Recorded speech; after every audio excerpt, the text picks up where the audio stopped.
Hello, ladies and gentlemen. My name is Jeremy Collins. Thank you for tuning in to Zoom for our latest webinar. For those of you that are not familiar with Zoom, you have listening and viewing privileges, but we cannot see nor hear you. And we ask that you engage with the speaker or myself today through the Q&A box on the bottom of your Zoom screen. Those of you watching on Facebook, please type in your questions or comments in the comment box, and my colleague Kaylee Martin will get those to Dr. Greenberg and myself. My name is Jeremy Collins. I'm the Director of Conferences and Symposia here at the National World War II Museum's Institute for the Study of War and Democracy. It's great to have you all with us. We have with us today Dr. Michael Greenberg. He and I have had numerous conversations about scheduling this, and we'll touch on that in a minute, but we're delighted to have him.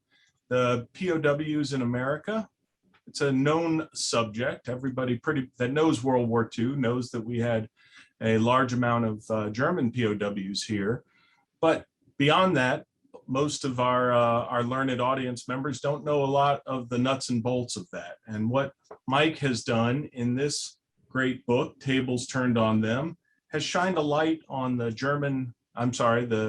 Jewish American GIs who were actually guarding and responsible for some of the key elements of the camp.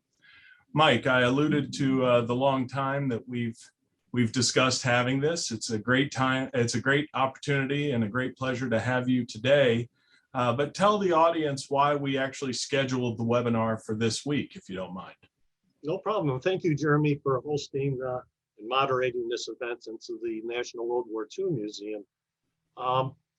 This Friday, July 23, is the 75th anniversary of the last 1,388 German POWs to depart from the United States, bound for Europe on the cargo ship Texarkana. This then closes the POW experience in the United States. And it also is a conclusion of the re-education program that took place, where many of these Jewish GIs were involved in. And so what we're about to do today is to sort of shine a spotlight on the importance of education to combat racism and anti-Semitism that continues to increase worldwide through the experiences of these GIs and their interactions with the German POWs. Thank you. We had a lot last year to commemorate the 75th anniversary of the end of the war, but we certainly are cognizant of the fact that the war didn't just end on the deck of the Missouri in September of 1945. There were lots of key marks that ended the war, and certainly sending these German POWs back home was part of that. Before we get into the conversation, Mike, and our Q&A, you've got a video prepared that sort of sets the stage, and you have some introductory remarks on that. But if you wouldn't mind pitching that, and then we'll have about 5 or 6 minutes of that video before we jump to the questions. Absolutely. A 1942 agreement between Great Britain and U.S. paved the way for the U.S. to house German prisoners of war. No SS were allowed in the country. We had to get POWs out of the North African and European theaters of operation to free up combat troops so they could fight and not guard POWs. In addition, with 11 million Americans in the armed services, we needed labor to work in our factories and fields, and the POWs filled that role. The video ends the last couple of minutes with an overview of the Jewish GIs I researched, including their roles and responsibilities. And the main conclusion here that we reach from the book is that these Jewish GIs reset the moral compass and re-educated many of these German POWs so that they could lead or participate in a post-war democratic Germany. So think of this as an inoculation against starting another war, world war, and possible Holocaust. The middle of the video, you're going to be in for a real treat, has film footage, 8mm film footage that was converted to digital, that was shot by two Jewish surgeons on November 22, 1944, inside the Clinton prisoner of war camp located outside of Jackson, Mississippi. At that point in the war, the 6th and 7th Army had already taken Strasbourg along with the French 1st units, and therefore we were at the Rhine River. So this footage that you're going to see is going to show two German officers, including Jewish GIs, commanding officer of the station hospital, Major Harold Bellin, and a surgeon, Captain Raymond Harris. And you see these two German officers saluting Jewish GIs. This would have never occurred in Nazi-occupied Europe. And so it illustrates the re-education program working. So I'm going to share my screen now.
Okay, you're about to meet two German, low-ranking German officers, a lieutenant and possibly a captain. We don't know for sure. There were 25 high-ranking German officers that were kept separately in a facility at the Clinton camp, separate from the other 3,400 POWs. So as I mentioned before, this was filmed by these two Jewish surgeons. This is Captain Raymond Harris with one of the officers. And you can see in the background barracks watchtowers. The film's a little shaky because Harold Bellin didn't seem to have a steady hand very well. Harris is going to take control of the camera. There's Major Harold Bellin, commanding officer of the station hospital. See, he's returning a salute, but we'll see it again where they salute. And so that actually, these officers were trotted out for a show and tell at a Kiwanis meeting of all things. So the townspeople were coming in for a show and tell. And this gate by this checkpoint Charlie leads to the station hospital. There's a close-up of one of the officers, low-ranking officers. You can see the barbed wire fences. And this one's a little older than the first one.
Great, Mike. We, for those who may have been more attentive, they may have seen a name that looked familiar, but that leads to my first question for you. Why did you write this book? Well, it started in 1997. I discovered that my mother had saved 50 letters my father wrote to her during World War II in a green metal box. My parents were in assisted living. Their condo was sold in north of San Diego. And to my great surprise, I found about 8 letters that were written on camp stationery from Clinton prisoner of war camp. And I started reading these. I go, holy moly, I had no idea that he had this service. My father and mother never told me anything about this. Then fast forward to 2014, when I retired from my career as a scientist, I had time to devote full-time research to this. And I found that I estimated that there's maybe 200 other Jewish GIs that served at these camps, whether they were doctors and whatnot, as shown on the video. So this was new World War II history. And I began a 3-year research project to document this and get it published in a book so people could learn about it.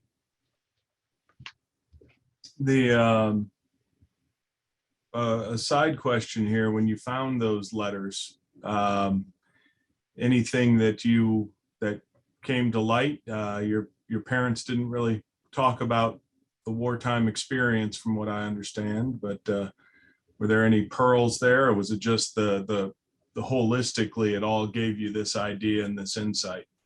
Well, it gave detailed descriptions of interactions with Germans, ranging from his first encounter in February 1944, where he met the POWs that were going to be in a supply depot that he managed. And they said, hey, you don't look Jewish. Well, of course, they're clean shaven, they're buff, they're fit, they hold rank, and they're completely different from the stereotypes that they've seen in textbooks when they grew up as kids.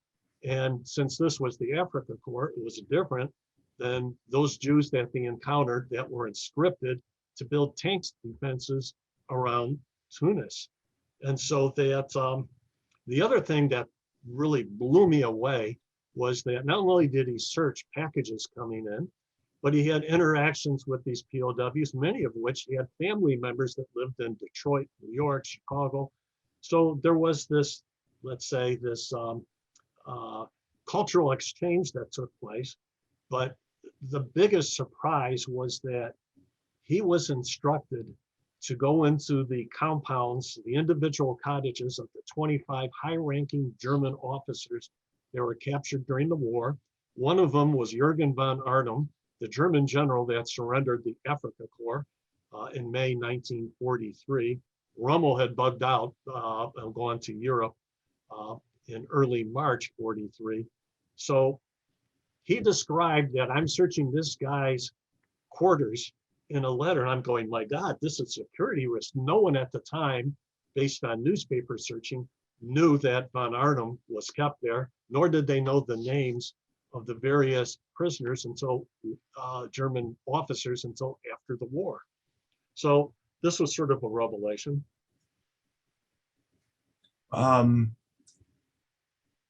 You reference it's a new World War II history, and I think as we've addressed earlier, this is a subject that's known that the POWs were here, but your focus on the Jewish GIs, why is that important?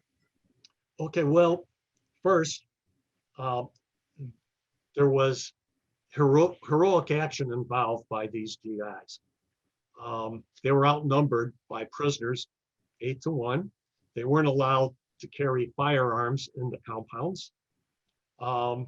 They were subjected to anti-Semitism, the usual stuff that they would have experienced when they were playing team sports growing up. So that was like water off a duck, but they got death threats.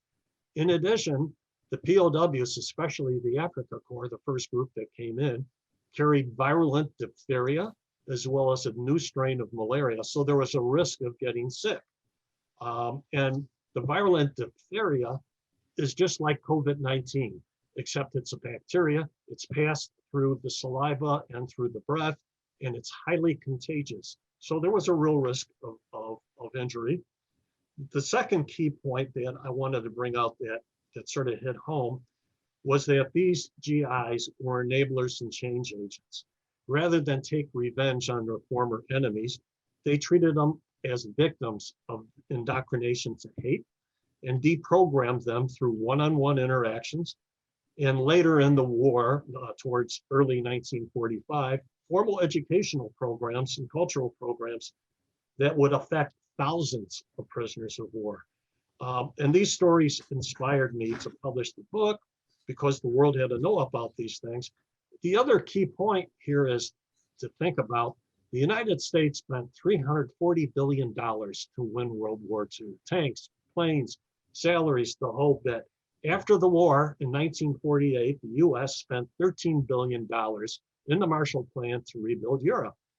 Okay, 2 billion, approximately 2 billion went to Germany, and a similar amount went to Austria. So we needed people to enter the government and help run a democratic West Germany. And so we turned to the POWs for this. And 20% of the POW population in the United States were anti-Nazis. Another 15 to 20% were pro-Nazi. So you consider it as a bell-shaped curve. So we went after that 20% as part of the re-education program, the formal program, to have these individuals go over and be the mayors, the police chiefs, serve in the police forces, the city councils, et cetera, to run the government. The common perception is that if you are young and healthy and fit to fight, you're going to go overseas and be a frontline troop, which means that those that were left behind in the States for guarding POWs were lesser than, were not as physically fit. You take umbrage to that, correct? Yes, absolutely.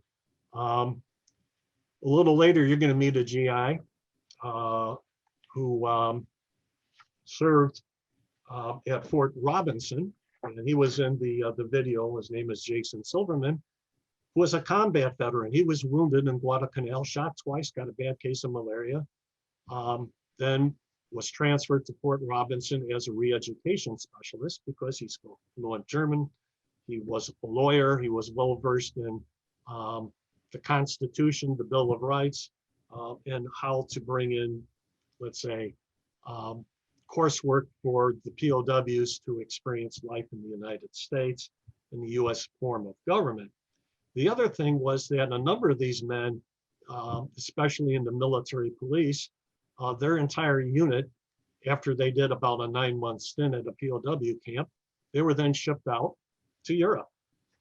Sheldon Cohen went to, after D-Day, maybe about a couple months after D-Day, he wound up his unit ultimately fighting in the Battle of the Bulge, and later he guarded large German prisoner of war stockades near Remagen. And so that there were others in the military police that went to, let's say, the Burma, India theater of operation. So the physicians were too valuable to send over there. Also, the physicians were probably around 38, 40 years of age, so that they didn't really fit the mold to go do combat, with the exception of Stefan Fleck, the guy that solved the diphtheria problem at Camp Ellisville. He wound up following Patton's troops into Germany, working in station hospitals, performing surgeries. And then after the concentration camps were liberated, he took, let's say, medical supplies and ambulances to Theresienstadt and separately to Buchenwald to treat inmates and so forth. So yes, there was a group of people that for strategic purposes stayed in the US, and others that left because they were important to the war effort. The translators, there was such a shortage of German-speaking people, and so that these people were too valuable to ship overseas and fight. So they stayed here and were involved in the re-education. And we'll see an example of this a little later. You have introduced us to some of the GIs through the video and the PowerPoint.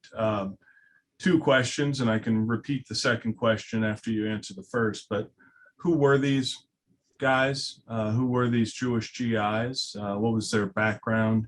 And then how did you find them, to elaborate on the story beyond just your father's experience? And how did you, this is something we deal with here with our exhibits and our programs, but also with our oral histories. How did you substantiate the stories, verify the stories? Cool. These men were located all over the country. I'm going to share a PowerPoint here.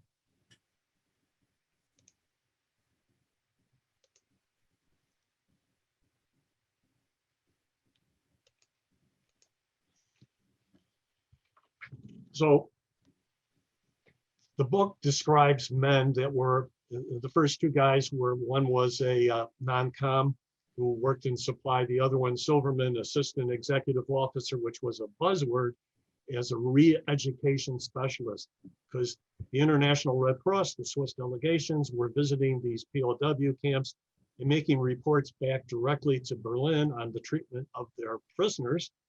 And so we didn't want anything bad to happen to our our men that were captured by the Germans, the flyers and the soldiers. Next are the physicians, followed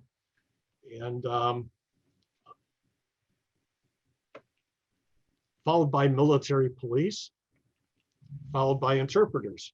Now, those that are completely underlined, I have their complete pre-war story documented, and their wartime service, and their post-war lives. So I tried to show in the book and in the research how the pre-war experience helped them in terms of dealing with Germans, some of which were hostile, and how did their experience in these POW camps affect the post-war lives. And some of these stories were just absolutely amazing. So those that are completely underlined, I have the three aspects of their lives. Those that have a partial underline, I may be missing a few details. And the interesting thing is that I was able to interview in detail for people, Jewish GIs that actually served in these camps. And that some of them, like John, you're going to meet Jason Silverman and John Neumeyer later. Neumeyer I interviewed substantially, and this guy, you couldn't get him off the phone. He just had detail after detail. He was a refugee from Frankfurt, Germany, and we'll talk a little bit more about him later. So when I did the research, essentially, it involved going to a range of sources. I'm going to see if I could stop the share here briefly. First, I went to the Jewish war veterans, and they allowed me to place an ad in their newsletter.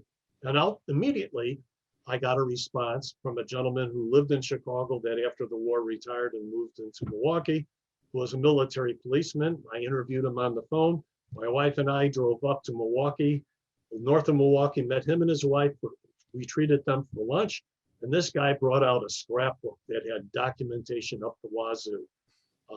Discharge papers, but also at the camp that he served at in Mejia, he supervised people in the tailor shop, and he had orders for POWs to sew X number of buttons on uniforms, et cetera, et cetera. I then went to, I did searching, and I wound up at the Imperial War College in London. They had digital files that where a POW talked about the great treatment that he got by two Jewish GIs at Clinton POW camp that removed shrapnel from his leg. So that gave me the names. So then it was a matter of searching and finding if they were alive or finding relatives. I got very strategic.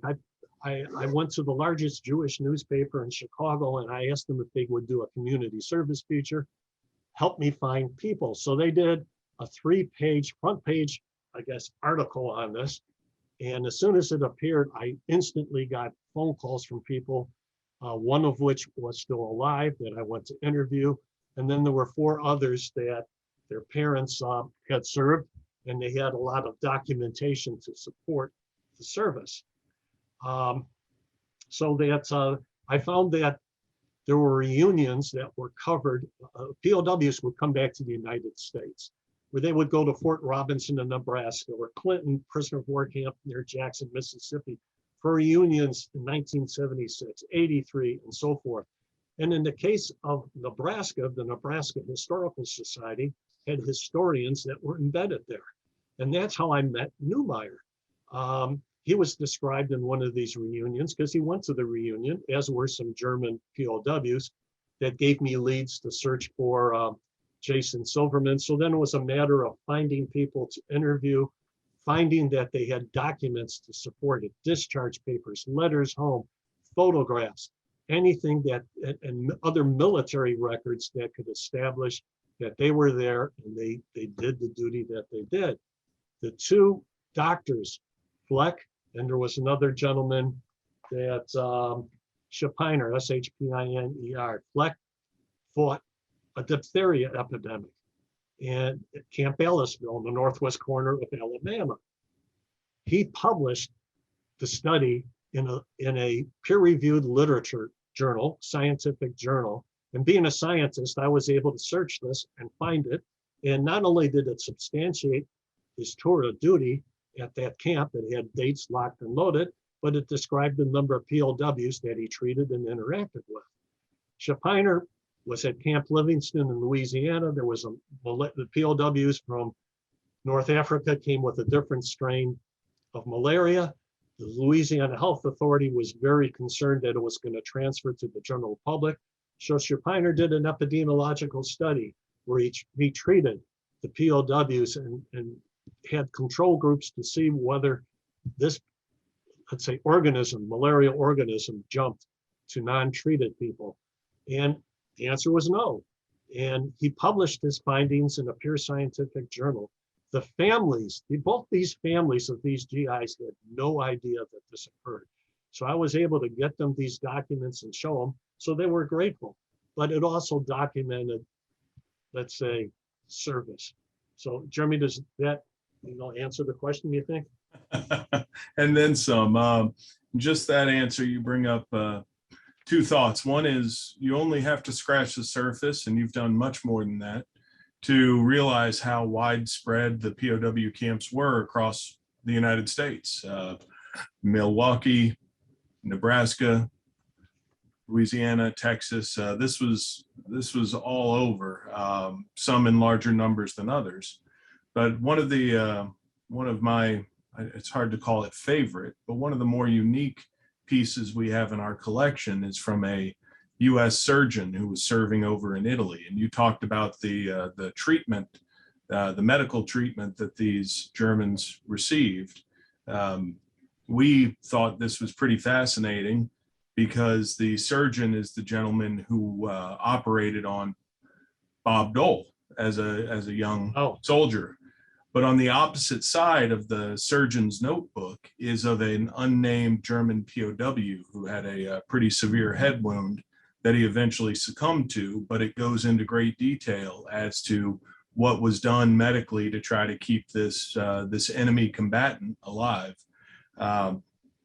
We here at the museum, and I think most of our audience members understand this, we probably spend 2/3 to 80% of our conversations in programs like this or in articles on winning the war. The battles, the commanders, the citizen soldiers who fought, the equipment. We're doing more, especially with the pending opening of our Liberation Pavilion at the end of next calendar year, on winning the peace. And this is certainly obviously a wartime story, but it is about winning the peace. You talked about the 20% or so that were reachable and would be future leaders of a vanquished but liberated Germany. What sort of re-education? Can you tell the audience a little bit about what was done? Was this it wasn't Manchurian candidate mind melding here? This was these were classes, but can you tell us a little bit about what the German POW would experience while going through this, and how hard or soft was it? Did they want to force it, Or did they want it to seem as if the Germans wanted this outcome too? Well, it was a little bit of each. I'm going to share another slide again.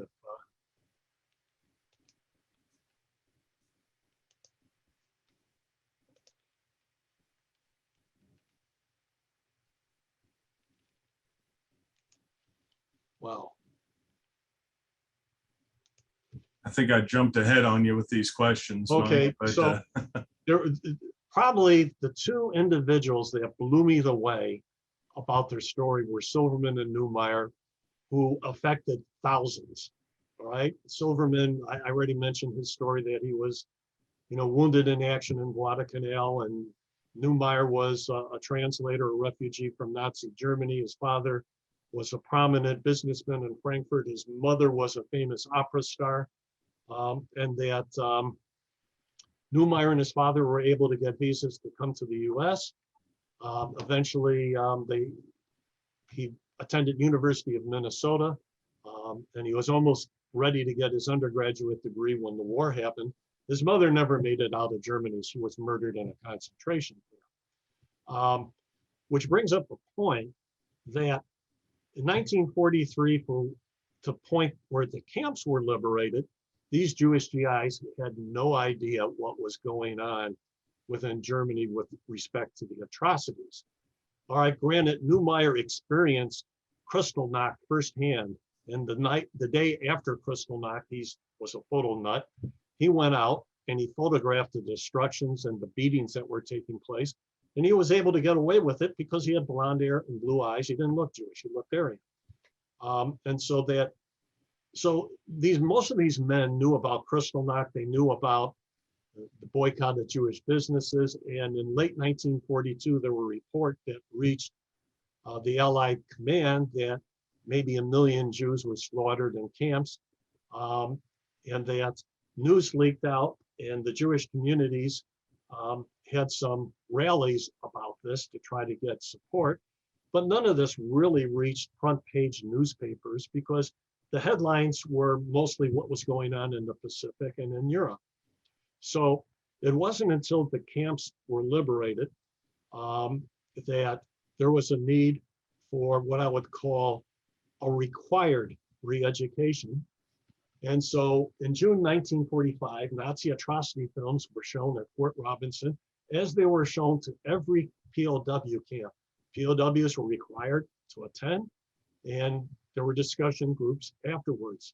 Now, Neumeyer told me the following story, which was substantiated by the Nebraska Historical Society literature report, that one of the German prisoners who was a spokesperson for all the POWs by the name of Hohenmüller, when he saw the photographs of emaciated prisoners peeking out of the wooden bunks, he insisted these weren't Jews, but concentration camp inmates in India incarcerated by the British imperialists.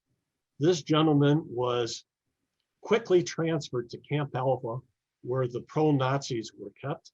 In fact, the pro-Nazi group, things were getting intense, where they were taking out and doing beatings and holding mock trials on the anti-Nazis. So they had to create separate camps, and one was in Alva, Oklahoma, where they would send the pro-Nazis, where they would be, let's say, segregated, to speak. One survey of prisoners of war, 36% thought the camps were true.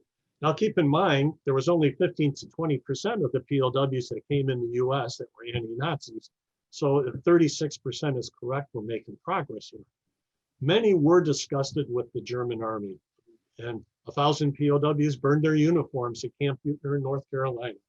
Thousands volunteered to join the army to fight the Japanese. Many donated funds to canteen funds for the Red Cross.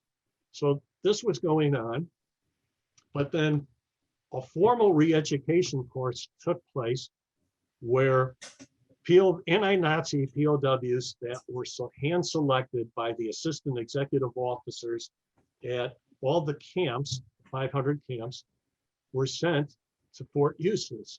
And Fort Robinson, where we had Neumeyer and Silverman leading the re-education effort, had 800 people attend, more than any other camp.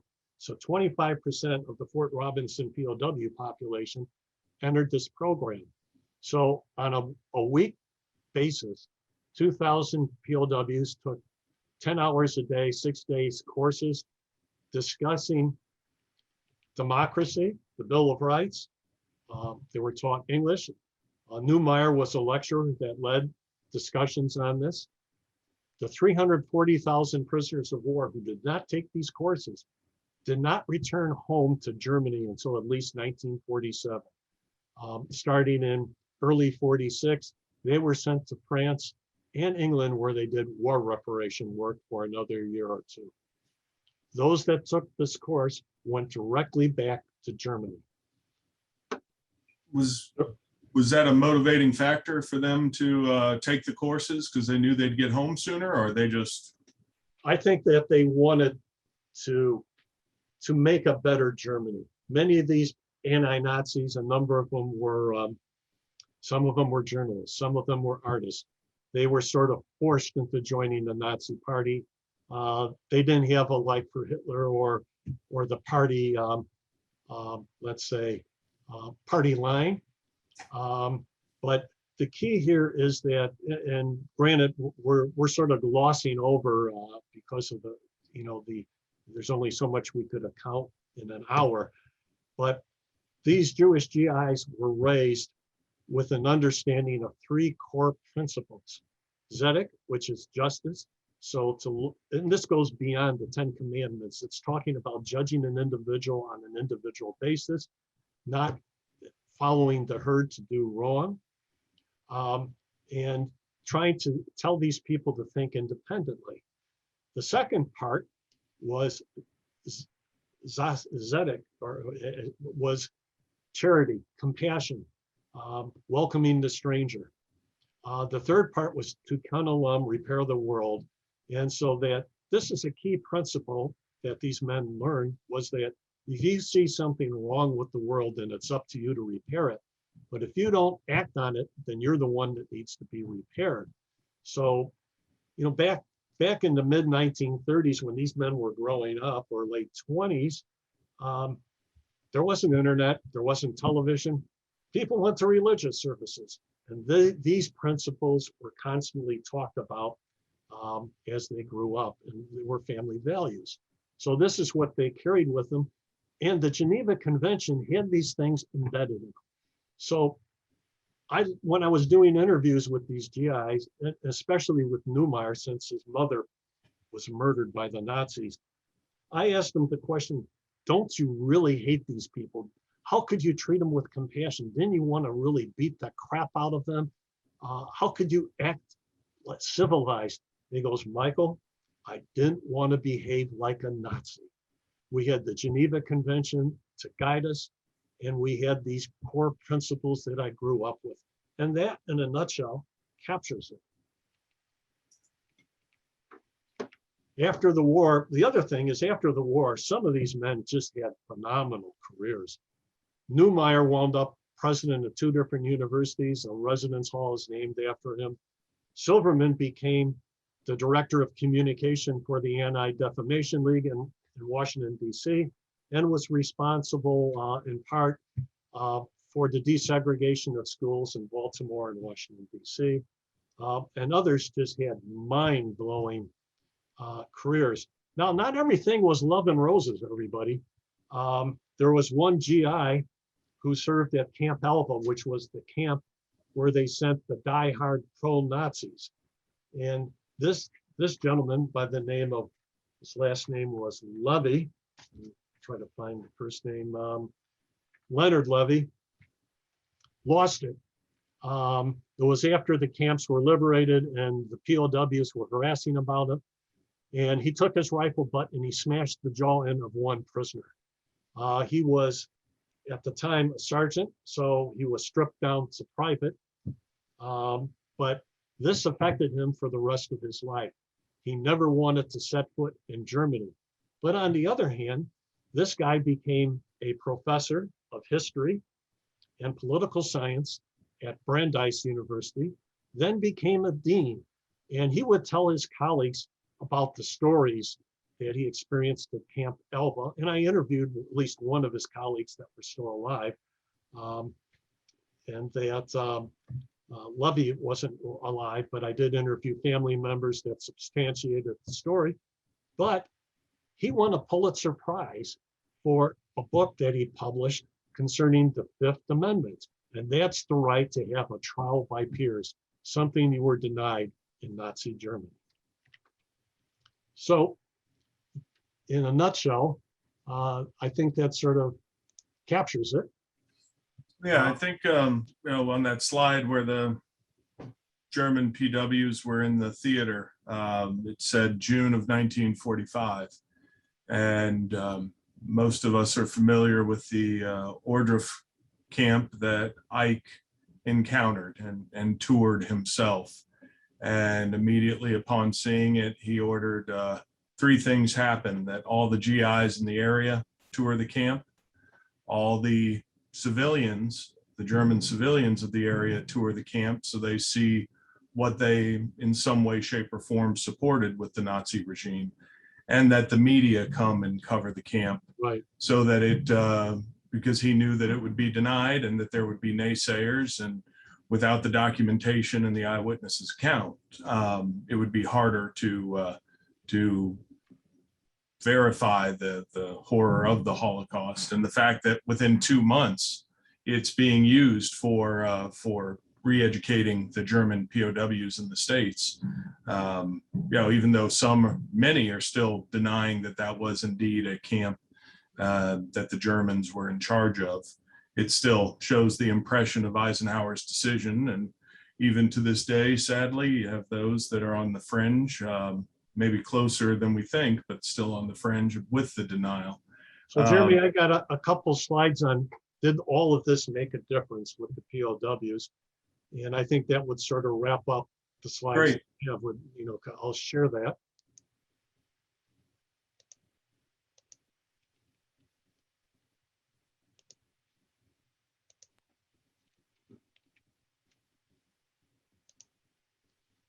So how many POWs out of the 372,000 did these GIs possibly interact with? And the question is about 51,000. Neumeyer, who served at 4 camps, possibly interacted with 27,000 as part of the re-education program. The 4 physicians that served at 4 camps, Bellin and Harris, not only treated the officers, the high-ranking German officers, but also the enlisted men for a whole group of different, let's say, medical issues. Fleck, I already mentioned about the diphtheria, treated at least 90. Now it's interesting that when these guys went home, before the POWs left, they gave them gifts. Harris his wife had a baby, so the POWs made a bassinet, and they made him a photo album cover. In the case of Silverman, who you met before, they painted portraits of his wife. So the POWs loved them for their treatment that they received, which was just it sort of blew me away that this would happen. Now, did the re-education program make a difference? And one Fort Eustis graduate, Baron Rudiger von Weckmar, became the West Germany ambassador to the United Nations. So here's a specific success story. 2 Clinton prisoner of war workers completed medical school. Major Harold Bellin approved Gustav Joachim and Huber, I can't remember his first name, to work in the hospital blood labs, and one was an orderly. Joachim was a blood lab technician. After the war, they both went back to Europe and attended medical school and became physicians. And I discovered, doing newspaper searching, that at the Clinton prisoner of war camp had reunions in 1976, 1983. And in these newspaper articles, it mentioned Joachim coming back here and that he was a physician, a surgeon in Columbus, Ohio. So I had to find him. And so I did searching. I went to the medical registries, and I found, of all things, that Joachim had 2 sons that became physicians. Unfortunately, Joe Kem was no longer living. I came across his obituary. He was a stellar member of the community. He had opened up 3 clinics. He gave to charitable organizations, and the obituary indicated that he fought in World War II. It just failed to mention which army he was in, which I thought was amusing. So I contacted the medical office where one of the sons was.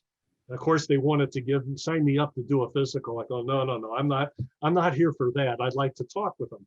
And so I talked with one of the sons. He put me in touch with the mother, and the mother, who was Joe Kem's widow, gave me the whole story of how he became a physician, how they came to Columbus, Ohio, and became a Buckeye.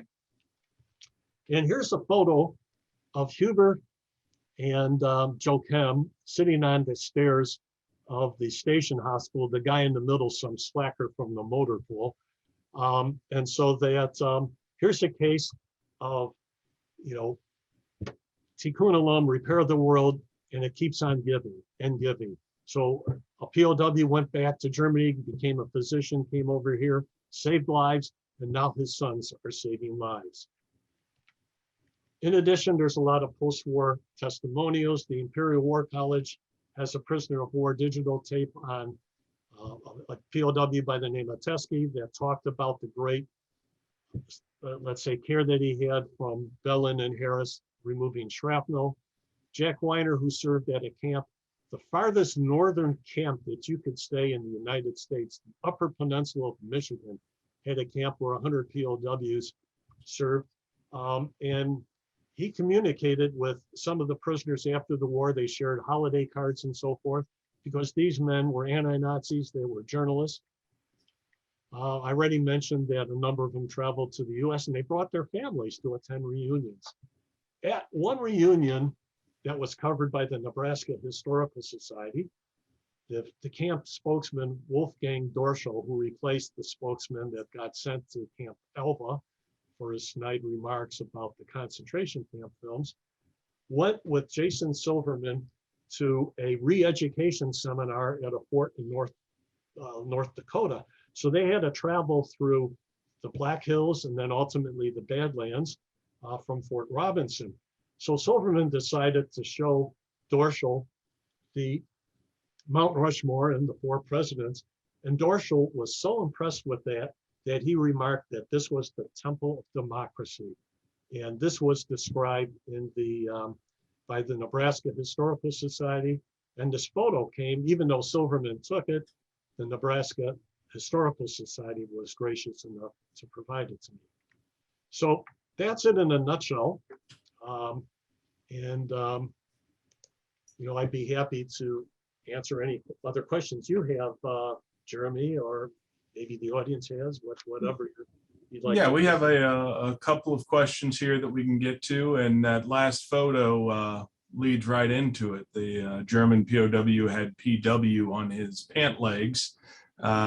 Should that individual not be where they should be in camp, the locals can identify him as an escaped POW.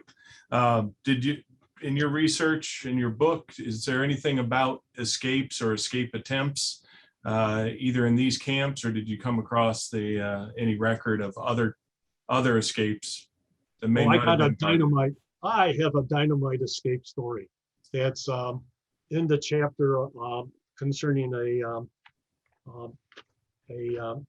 translator by the name of Ted Tausig, who was a refugee from Vienna, who served at Camp Stark in New Hampshire.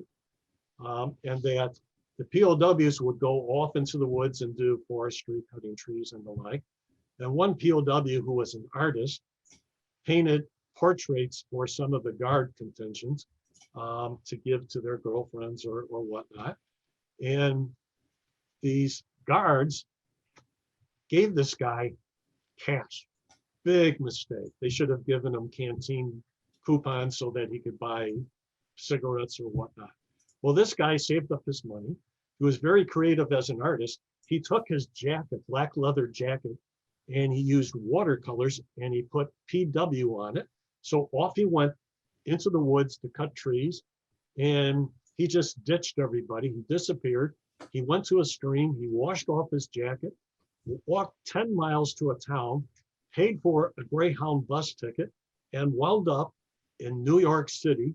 And he had enough money to pay for a single room in a flop house.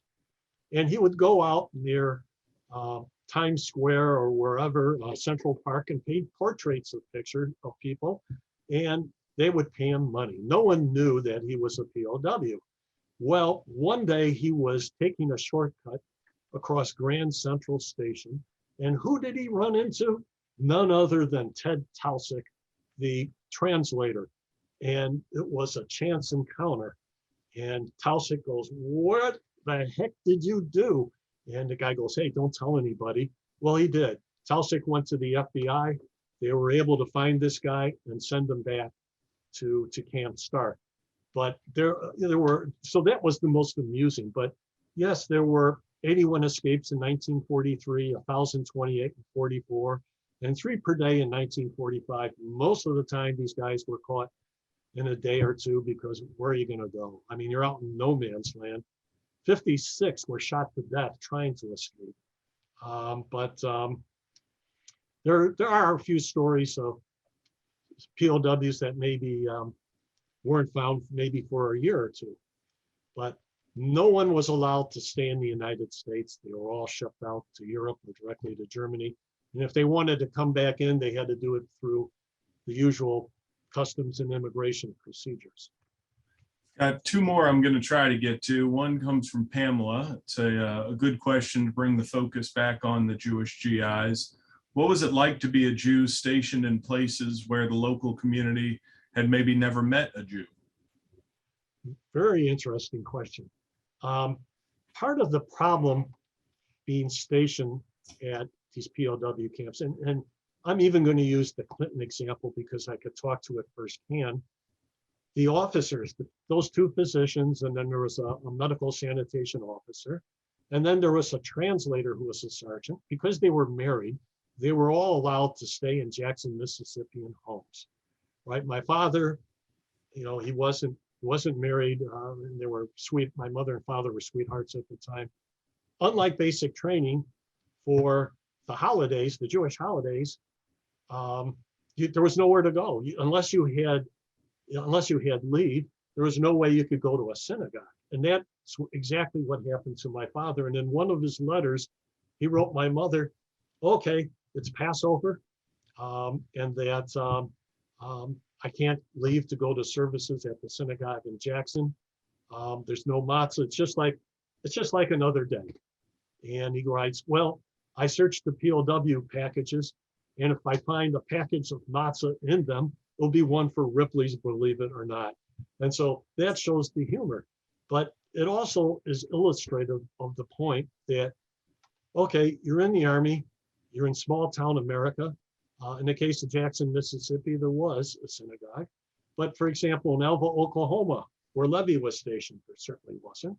In fact, he got married in Elva, Oklahoma with a justice of the peace, and the bride's family was pissed off as hell.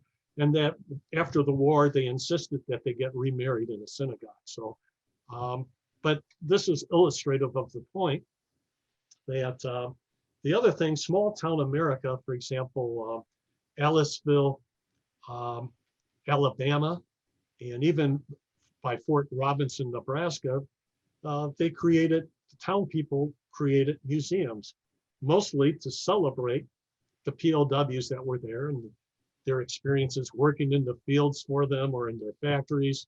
But there's no story about the GIs that served there, never mind the Jewish GIs, anybody.